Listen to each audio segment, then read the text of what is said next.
Hello. I'm here in Duncan, South Carolina. I'm in line for the Beacon. Get the van washed. Much needed wash. Grimy. Wanted to talk about maintenance. A couple other little tiny things, but I just thought I'd make a little video while I was waiting in line. Maintenance is on my mind because I did my oil change over the weekend in Laredo when I was down there before I took off. Actually waiting in between loads. I had a double pickup on Friday and had some time in between the first and second, so I went to AutoZone, went out in the parking lot, and I keep all my stuff with me to do the oil changes myself when the weather's nice. You know, because do the oil change yourself, you're saving anywhere from $20-30 in the vans. Again, you know, you guys in the straight trucks and big trucks or what have you, you guys are going to be different, but in the regular vans, cargo vans, Econolines, you know, any of these smaller vans, it's easy to keep the stuff with you to do it yourself.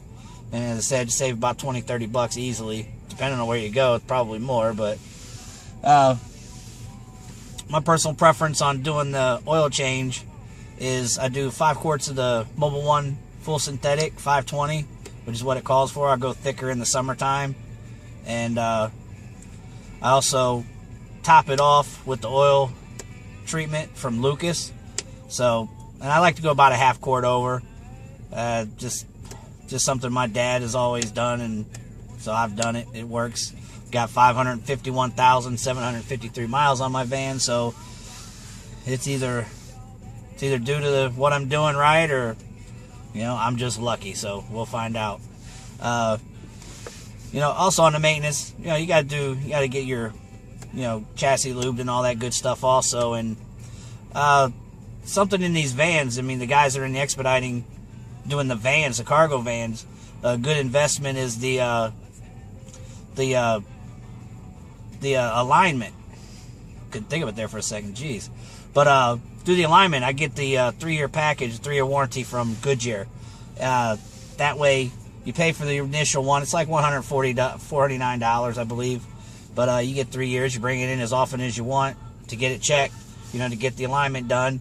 And the good part about that is, you know, even if you don't think your alignment's off or what have you, you can at least bring it in and let them check it, because when they check it, they got to check to see if the bearings are loose or if the ball joints are loose. If you have any kind of issues in the front end, they're going to tell you about it, and they're going to catch it before it gets too bad, because they're not going to do the alignment if there's something wrong. So it's you know, that way, you know, you're checking yourself, obviously, but that's like you know, another set of eyes looking at things for you. So I think that's a good investment. I got it on both of the vans.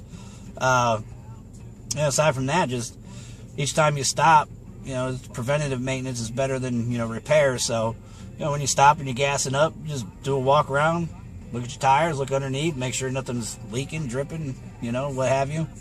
So, again, and it's also, you know, another big part of in my opinion, another big part of preventative maintenance is how you drive your van.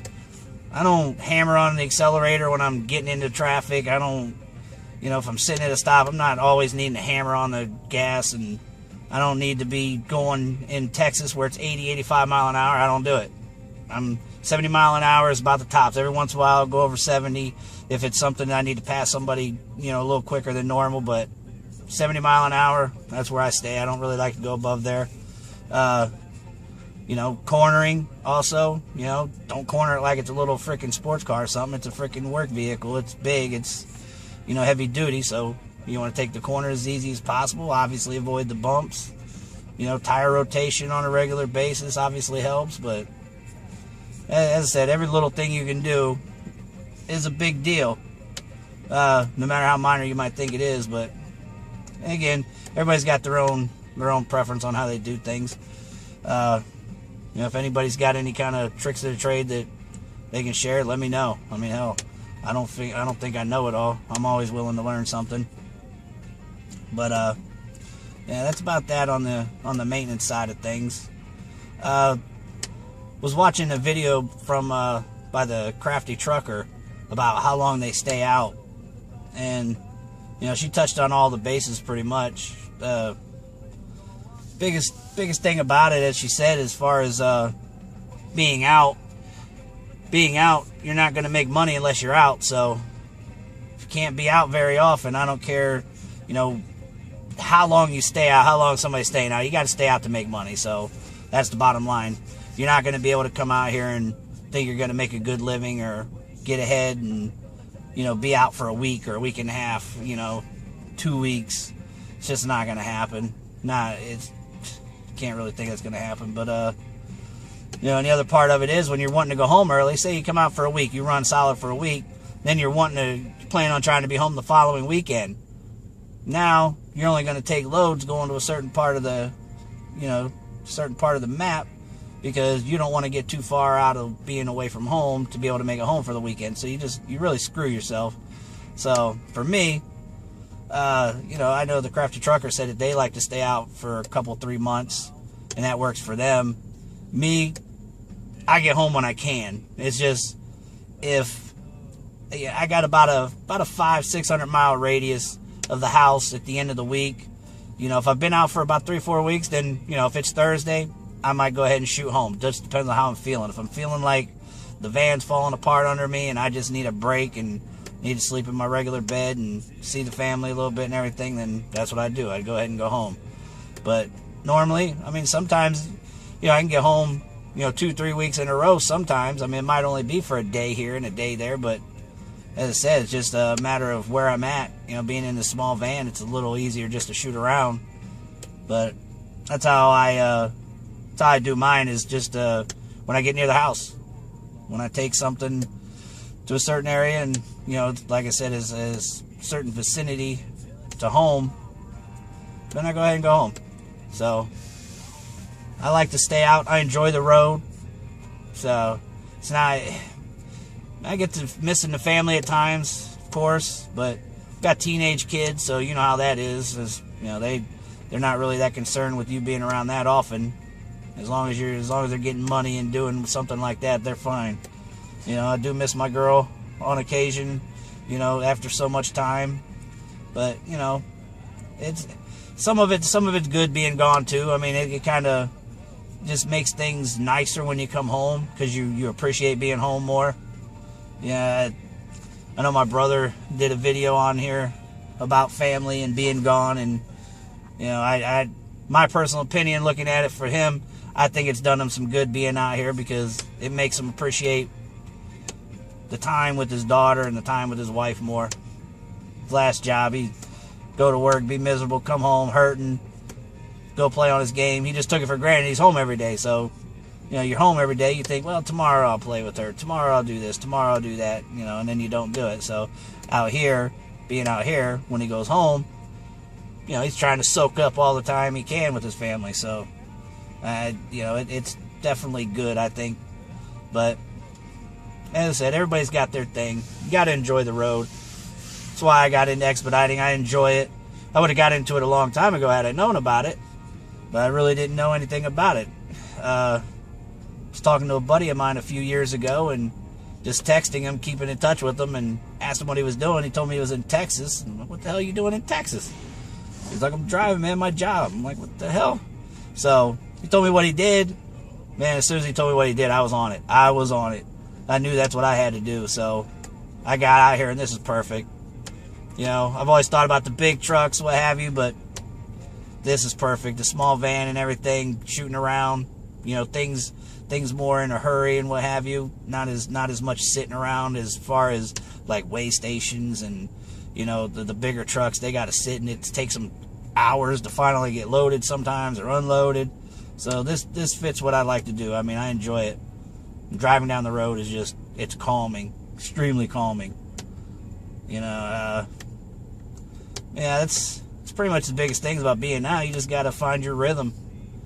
You know, I've been out a couple months or so at a time, and as I said, I've gotten home like 2-3 weeks in a row sometimes. So it's just a matter of, you know, working it out how it works for you. You know, my brother, he just recently went home, and you know, he was a little frustrated because he had to slow go of it going into the weekend that he wanted to go home. You know, and that happens sometimes. That's why I don't try to really, you know, mark a date on the calendar that I want to go home. I just roll with it. You know, just roll with it and go. And as I said, unless say things are going bad, you're having a couple bad weeks, or or as I said, the roads are just beating you up, or the vehicle feels like it's falling apart, I mean, then I'll just chalk it up. I'll deadhead from wherever I am, go home, lick my wounds, and give me a few days, and I'll be ready to go back out. So, again, there's just it's all just by feel, I guess. So, that's my take on staying out. Anybody's got any comments or what have you? Like I said, just share them. As I said, I'm doing these videos hopefully to get into socializing a little more with some of the other expediters or whoever's out here on the road. Whether it be a van dweller, as I said, the straight trucks, the big trucks, the vans, it don't matter. I just want to kind of start trying to network a little bit, socialize, and because you don't see the expediters, the small vans at least. They're not in the forums very much. They're not on Facebook. They're not, they're just, a lot of guys just get in their van. They just sit in there, man. It's like their whole life is in the van. So it'd be nice to try and talk to some of these guys, which I guess that leads me to the next thing. I'm sure you guys know how it is. You get some of these guys that, as much as you might want to socialize, as soon as they start talking to you, you're like, damn, I wish I wouldn't have talked to that guy. Because they can go just way off the deep end. Start lying about things. Oh yeah, I'm getting $3. I'm getting $3 to the mile. I'm getting paid this. I'm getting paid that. Oh yeah, I'm doing so many miles. I just can't do them. I gotta turn down loads. It's just, you get guys like that. It's just like, why? Just talk, man. Just be real. Again, I guess that's the other part of it about being out here, I guess, because you see some of these guys out here, I think they've literally lost their freaking mind. I think they've lost it. What do you guys think? You get into the truck stop sometimes and you just had a long day and you're sitting there and then you get those guys that are just, they're talking to you. They're talking to you. You ain't really in the mood to socialize that time, but they're talking and you're just looking straight ahead, and if you make eye contact, it's over. It's over. It's just done. So, as I said, there's you get both sides of it as far as you want to socialize some days. Other days, it's just like, dude, stay away. Just please, don't even look at me. But overall, the videos and the Facebook, thinking about trying to talk with my brother about trying to get a Facebook going for Expedite. I know they got the Expediter Online Facebook group, but don't seem like really anybody does that. I'm looking for something. Want to start something that's got more informative things on there. I guess what I have in mind when I think of that is like building certain bunks in your van, or it's more obviously directed at vans when I'm thinking of expediters, because you guys in the straight trucking things, you guys everything's pretty much built there. You guys are just personalizing it. With the vans, if you want any kind of comforts like a bunk or shelves or storage space, you got to build it. So, like to have some kind of group or use these videos to try and exchange some information. Next video I'm gonna do a tour of the van. It's not finished, but I got a few things in here that I think are pretty. I enjoy it. I'm proud of it. So, till then, I'm gonna go ahead and get off here. And this line hasn't moved since I've been in line, but I guess they'll get going eventually. So, alright, I'm going to get off of here, and I'm going to get this video uploaded tonight, I'm hoping. So, look forward to getting some feedback and hearing comments or what have you, and seeing some of your guys' videos. I haven't seen anybody that I'm subscribed to post any videos over the weekend. I'm kind of surprised. Everybody's sleeping, or are they driving? What are they doing? Somebody post a damn video talking about you guys. Bye.